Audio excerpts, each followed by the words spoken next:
Well, thank you for your presence. I would like to start introducing myself, not only the name and the surname. I'm conducting a PhD at ELTE University in Budapest, and this is a subtopic of my main PhD topic, which is environmental modeling and mapping of the urban landscape of Tirana. So the case study remains the city of Tirana, and the topic I'm about to speak today, it's the correlation between the greening rate of a city and local climate zones using free and open source data and tools, which is the focus of this conference. Well, according to Stewart and Oak, a theoretical model on which we were based on, the phenomena of urban heat islands, the abbreviation UHIs, implicate two of the most serious and sensitive environmental issues of our times, which are the population growth and climate change. And of course, Tirana couldn't escape from these two issues, because it's the third in the list of the fastest growing cities in Europe. Here it's a table indicating the population growth trend over the years in Tirana. And as you can see, the values became almost 1 million currently. This led to radical changes in the city. It was accompanied to chaotic urbanization. And of course, we couldn't avoid the environmental and climate problems. Speaking of greenery rate of Tirana, some colleagues of mine, a part of the Polis University, where I actually teach, published a report of a project called Green Lungs in 2020. And I'm citing them that in the last decade, Tirana has lost 58 hectares of green space within the yellow line of the city, which is equivalent to 82 football fields. And it's a pity to say that according to European standards, the greening rates of a city should be around 9 square meters per inhabitant. Meanwhile, we had these values only during the communist periods. And after that, during the post-communist transition period, and especially in the last 10 years, the values dropped drastically to 0.5 square meters of greening per inhabitant. And we came to a very critical point. In a total area, which is only a pilot area, it doesn't indicate all the study area, of almost 7 square kilometers, the results showed that only 32% of this area resulted as permeable surface. Meanwhile, almost 68 was classified as concreted surface. Since I've been mentioning from the start the LCZ, local climate zones, I would like to somehow give a brief overview of what do we call local climate zones, give a definition of the term, and according to Stewart and Oak theoretical model, local climate zones are regions of uniform surface cover, structure, material and human activity that span hundreds of meters to several kilometers in horizontal scale. And we think this is an appropriate term because they are local in scale, climatic in nature, and zonal in representation. There are several factors that we take into consideration while analyzing such matter, such as BSV, the building surface fraction, the impervious surface fraction, the pervious surface fraction, height of roughness elements where there are trees or buildings and so on. Even others, but these are those indicators that we took into consideration in this study. I would like to give you some reasons why we think this study is important. So what are we aiming, what's the purpose of the study, and so on. First of all, we would like to raise awareness by giving a closer and better picture of the risk of natural hazards in the municipality of Tirana. In order to better understand and evaluate the effects of climate change in this municipality, we also intend to increase attention to environmental mapping and conscious urban planning in order to build a better city of tomorrow. And why not to propose and then implement improvement scenarios in certain areas of the city. You might be aware of the seismic event of 2019 in which affected Albania in several municipalities, and Tirana was one of them.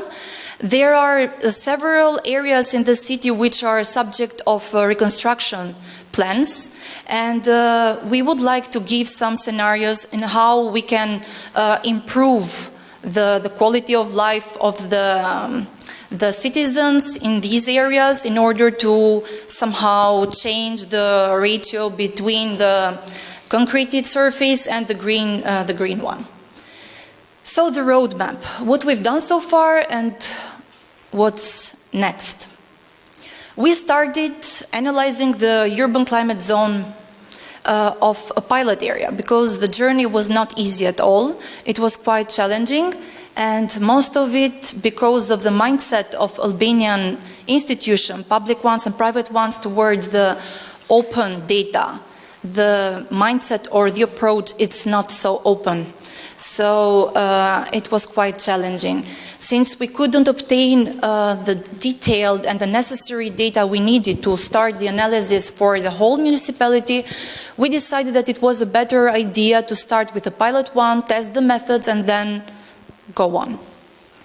So that's what we did for a pilot area in a large-scale analysis. But the other approach we used was LCZ generator, or local climate zone generator, which is an open source and open data platform, if I can call it like that, and works under Google Earth Engine. So there is no need for you to obtain detailed high-resolution data for the whole municipality at once. Then we tested another method which involved the Copernicus Open Hub. So we had free access on the data, even though the resolution was not the best, the finest.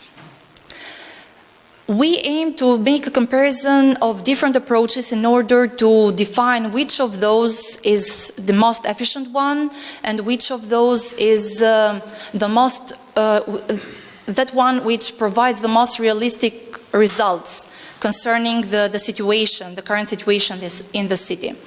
I mentioned the reconstruction areas, so the next step is mapping these local climate zones in these reconstruction areas, and why not suggest some improvements if there is any chance for us to be heard.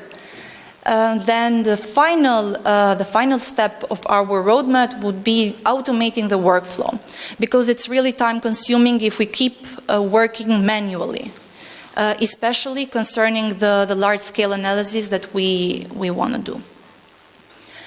I mentioned the methods, and I would like to give some details concerning how it was done.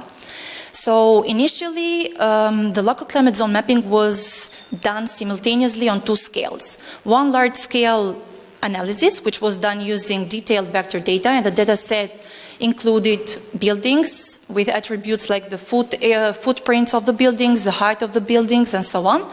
The road network, impervious and pervious surface, and then the canopy height, which had to include the height of the plants, trees, and so on. Then it's the LCZ generator, which is a satellite database analysis, and it was done on the whole municipality of Tirana. In such case, I would mention that it's quite easy to use.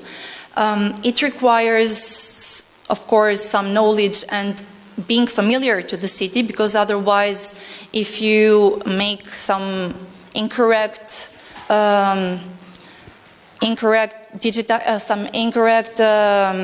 features digitizing the local climate zones, then you will have to wait incorrect output concerning the analysis.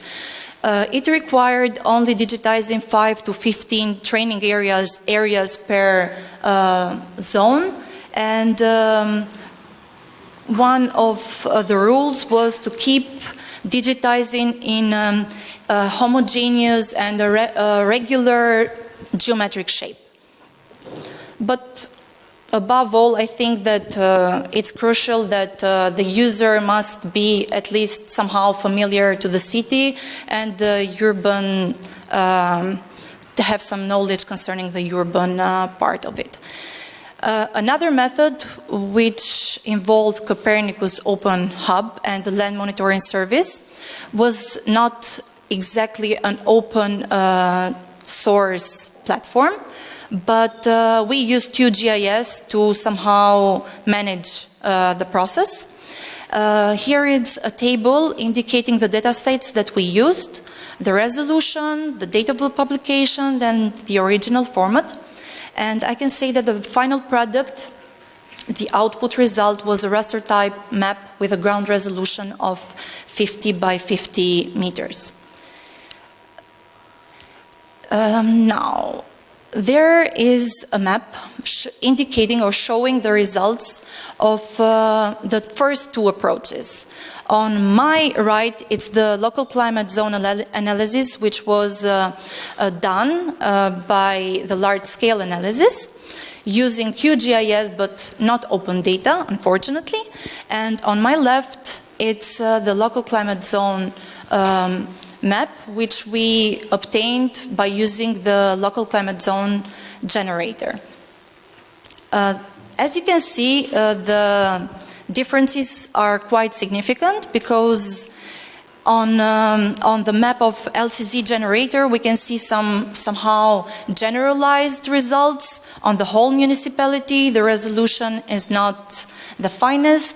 Meanwhile, on the large-scale analysis map, we can see a true mosaic. Like the situation is not that easy, but it's quite complex.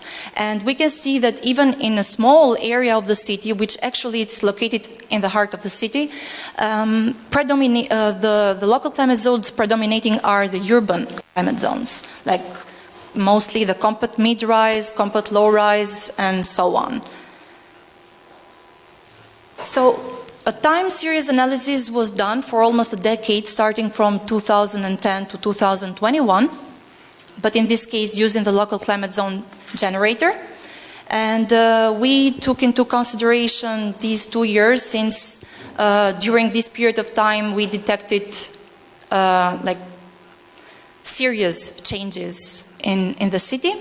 And I think it's quite obvious that those areas which a few years ago, like a decade ago, used to be bare soil or sand or sparsely built or even scattered trees or low plants, now are replaced to urban zones.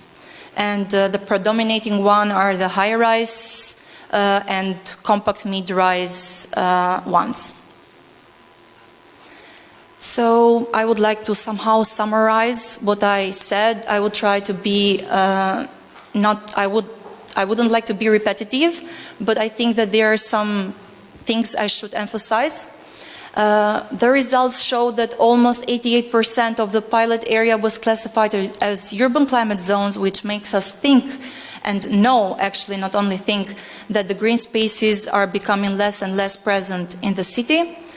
It's a pity to say that the results were far from satisfactory in terms of creating an environmentally friendly city, which is our goal, but we are not running towards the goal, unfortunately. The characteristics of the satellite image-based LCZ map are less complex and more generalized, as I mentioned, compared to the